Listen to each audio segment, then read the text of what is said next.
and I'm sure it will be informative for you as well.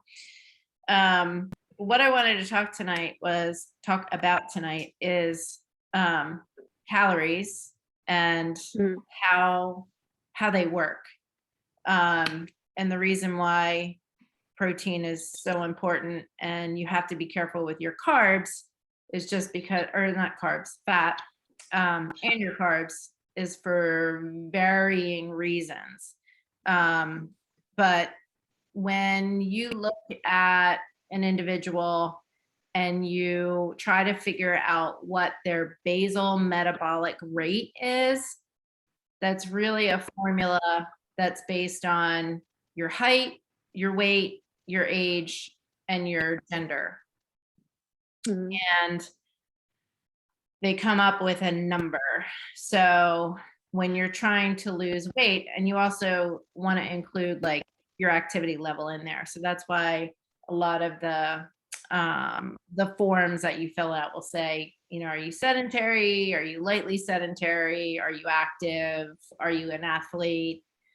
Because all that goes into the equation.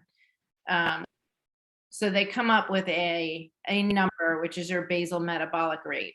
And that is pretty much the rate at which you burn calories if you were just to be laying in bed, breathing, not moving, not eating, not basically sleeping, right?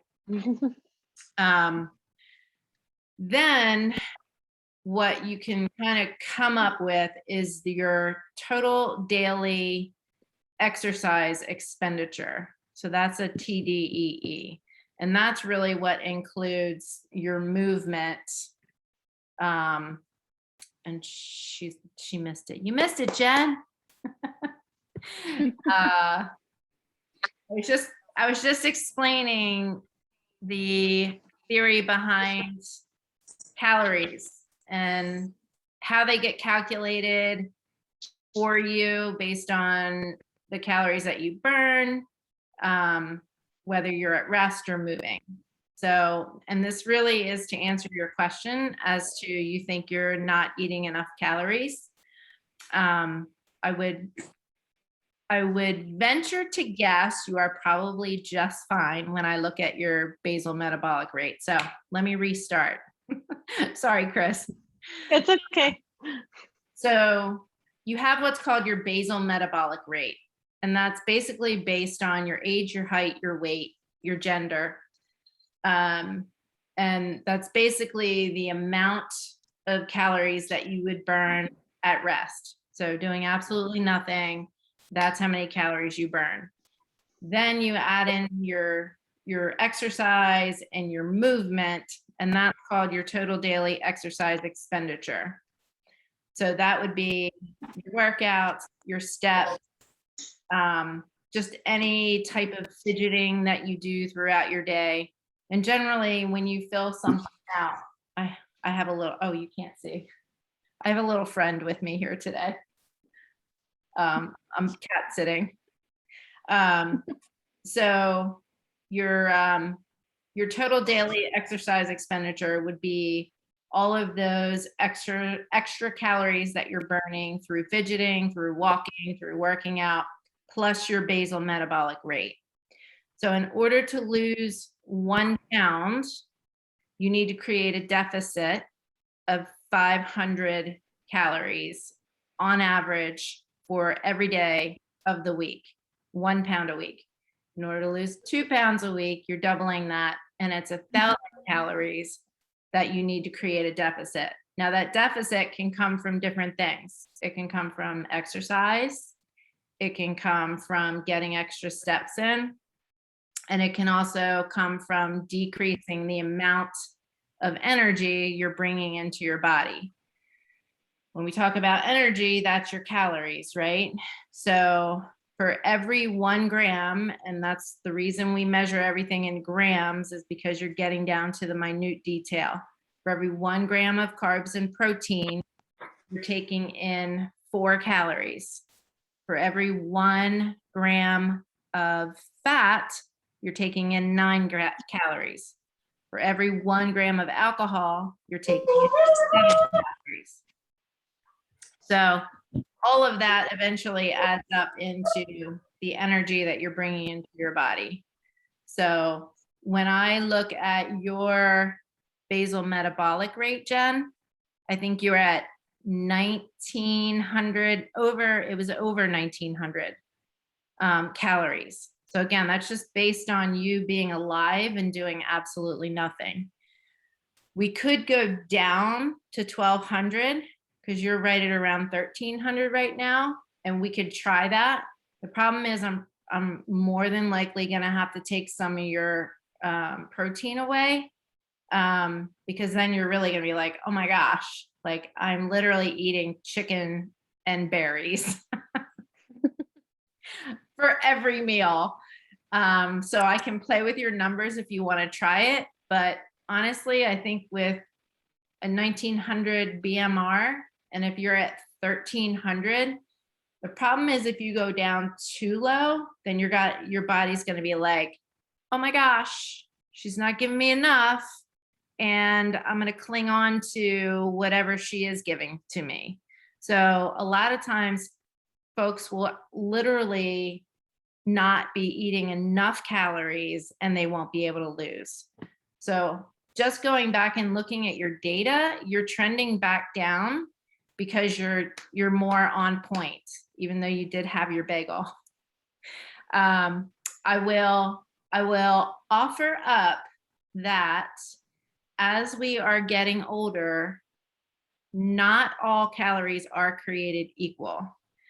And it's really a matter of the way our body processes food differently as we get older, and our hormone response.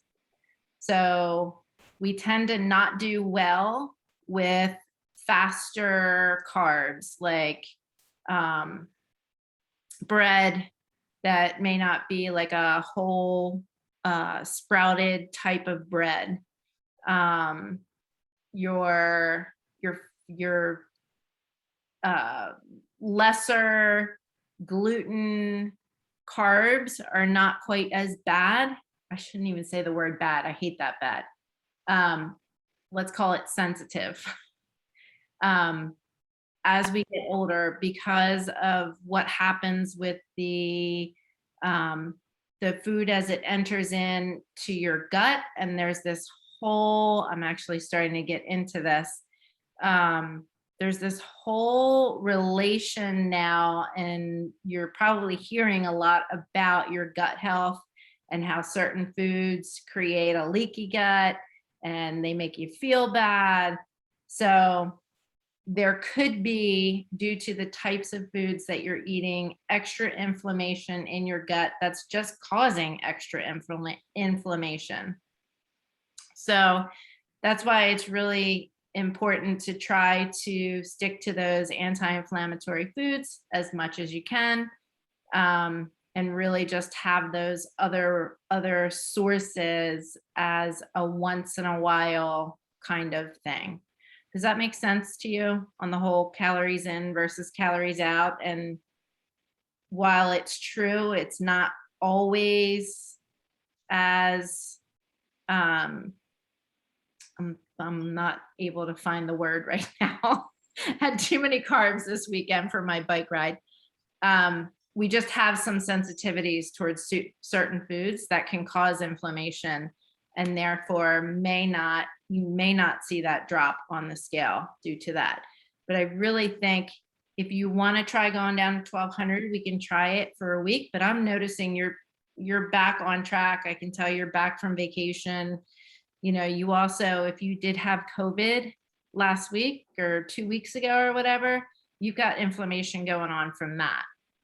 So I'd be reluctant to make any changes right now until we see that you're kind of back to normal, your sleep is good, your stress is not insane. And if things are still not moving, then I'd be like, okay, we can try the 1200 calories, but I'm going to have to take some of that protein away too. The thing with protein is it satisfies us. It's harder to metabolize. And it just, for women that are in their 40s on up, we have a harder time with our muscle mass, and muscle on your body is going to help you burn calories. So if we're not eating enough protein, it's going to take it from somewhere, and it's going to take it from your muscle. Which really sucks. So that's why, I'm kind of reluctant to, if anything, I would tell you, let's not decrease your calories, let's increase your movement. If that makes sense. Like really focus on trying to get those steps in, and making sure you're getting your workouts done. Also let me know, I did notice, oh, hello.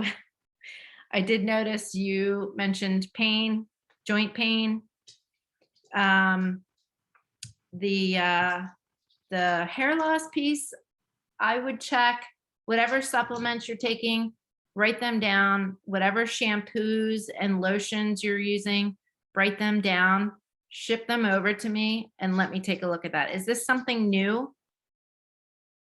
No. No, it's been going on for a few months actually, but in the last like week or so, it's gotten better. It's weird. I don't know what to say. It's weird. Okay. So it was really bad when I first stopped my birth control because they took me off of that. And up until about like a week ago, it was really, clumps. And now this week it seems to be okay. So maybe the COVID fixed it. Or maybe it was due to COVID. Who knows? Who knows? But it's been like that for months. Huh. So, and now it's all of a sudden it's gotten like drastically, noticeably better. Well, I would encourage you to write all that stuff down, like your hair products, your lotion. Okay. Anything that you are putting on your skin, if it lands on your hands, it's getting into your bloodstream. Yeah. So anything that you may have changed, just keep a note of that. And Okay. yeah, let's see if there's anything else that we can possibly come up with. Thankfully it's improved. Yeah. I don't know if there's something you stopped using, or I don't know. And I think like the joint pain, I think a lot of that just has to do with the inflammation that I have right now overall. Cause it's not like there's nothing different aside from just coming off of COVID. Yeah. So I think it's just probably just all over just inflammation right now. Well, I think the part of COVID was joint pain. Mm-hmm. It could be. Honestly, at this point, I don't even know. So. But you're all clear, you're negative, and so I don't have to be retested at this point, but I'm beyond like 2 weeks. I'm vaccinated too, but I'm beyond like 2 weeks now from when it all started, and I don't have any symptoms left anymore. And good. So. Excellent. Fun times, huh? Always. And luckily, nobody else in the house got it. That's amazing. I don't know how it happened. I was so worried about Hannah getting it, and somehow we avoided anybody else getting it. So good. Awesome. All right, Kristen, I'm going to jump to you, Jen, unless you have any other questions. Nope. So just talking about doing better at reaching your protein goal and getting your steps in. I did notice that. And I like the way you're breaking your steps down throughout the day. Again, that's going to help you with that deficit. The more you can fidget, Dr. Kashi would always say, fidgeting is almost better than doing a cardio workout. So the more sedentary you are, the harder it is for you to burn those extra calories. So that's why it's important just to get up. And even if you can't get your steps in, outside or on the treadmill or whatever, just getting up and doing stuff around the house is still going to be better than you sitting still and not doing anything. Again, it's that think about how you are increasing your activity level to expend those calories outside of doing the workouts. So I would just encourage you to keep making that a priority. And it also really studies show that walking is so good for stress. Even better if you can get outside when the sun is rising and setting. It has something to do with the orange and red and yellow lighting at that time is based on your brain and your brain health. It actually helps with stress, and at night it actually signals, okay, the daylight is going away and it's time to prepare for bed. So if you can start making that a habit, if it works with your schedule, that's even better if you can walk during those times. And then having that bedtime schedule, I talked about that earlier with a client, and we were saying, try to get a minimum of 7 hours. And if you know that you've gotten into a habit of getting to bed at 11:30, Jen, this is a good one for you too. Just try to push it up. If you can't do a half hour, do like 15-minute increments. So it's not such a drastic change, but slightly moving that bedtime up, and just working back from the time that you have to get up, and then trying to maintain that even on the weekends so that you really don't even need an alarm. And your body is just like, oh, time to go to bed, time to wake up. It's the best approach for sleep habits. And if you need to get yourself to that point of creating that habit, having a routine leading up to your bedtime always helps. So I like the bedtime tea. And Kristen, I think it was you that mentioned something about having chocolate at night or tea at night or something at night. Was that you? Yeah, I have like some little squares of just really dark chocolate. It's like over 70% or more, and a non-caffeinated tea. Okay. And that's my little. One of the and I may have talked about this already, but have you ever heard of cacao? CACAO. You can you can get the powder. I know Costco carries it, but you can get it at like Whole Foods, or I don't know if Trader Joe's has it. I would bet they do. But 2 tablespoons of that with some hot water. You can actually blend it and add a little. I've been using Ripple unsweetened. It's a plant-based milk. Just like maybe a couple pours, like maybe 20 milligrams of that or whatever grams off the scale, and just blending it. It's really good. And that's a nice little chocolate. You can add, if you need it, a little bit of honey or a little bit of date syrup to sweeten it up. I don't even need the sweetener though. And that's also a nice little treat. I don't think there's a lot of caffeine in that. I would have to look to make sure. Yeah, I use the uncaffeinated tea. And I know that the chocolate will have a little bit. I mean, caffeine isn't usually the thing that keeps me up. It's whether my brain is on fire or not. That's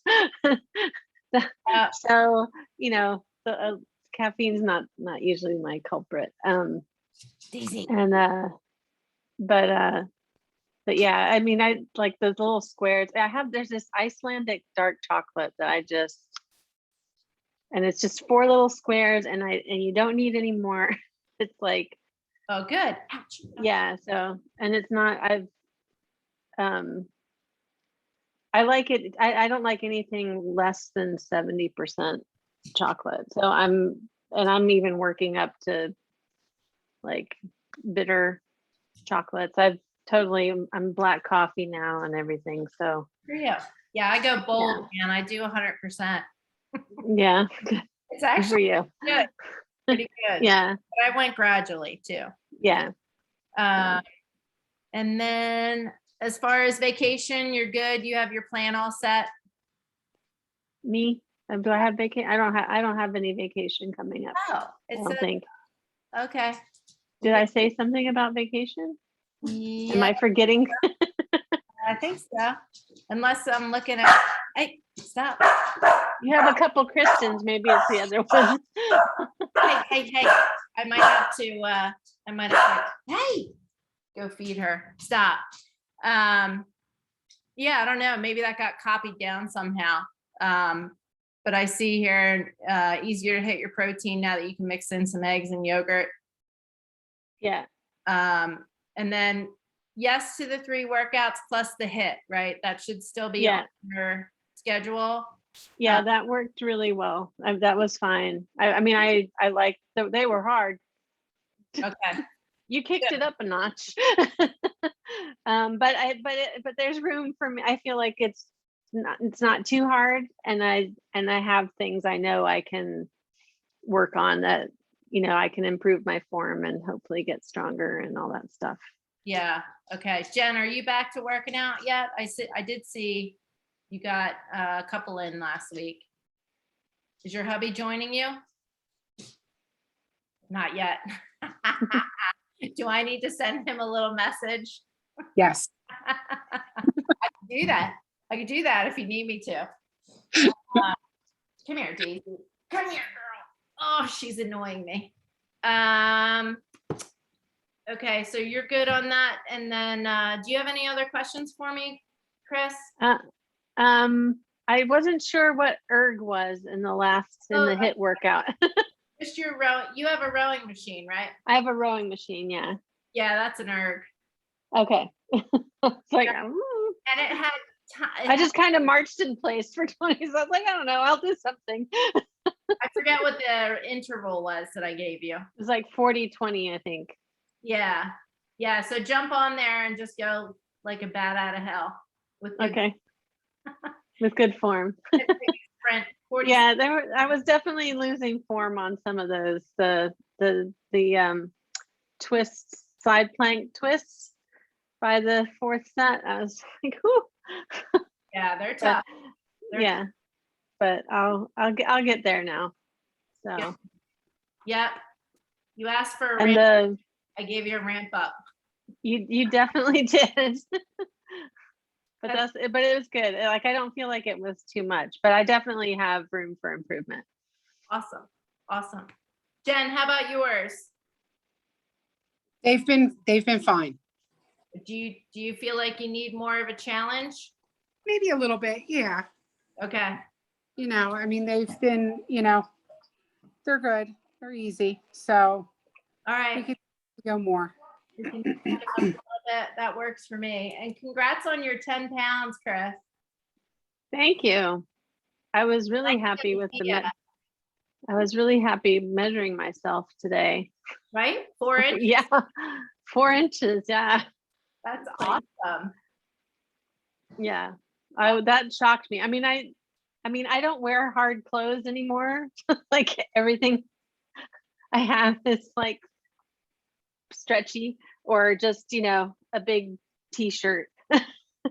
And so I've been feeling different in my clothes, but it's not like I'm wearing tailored pants as much. And I used to be a little more going into the office-y.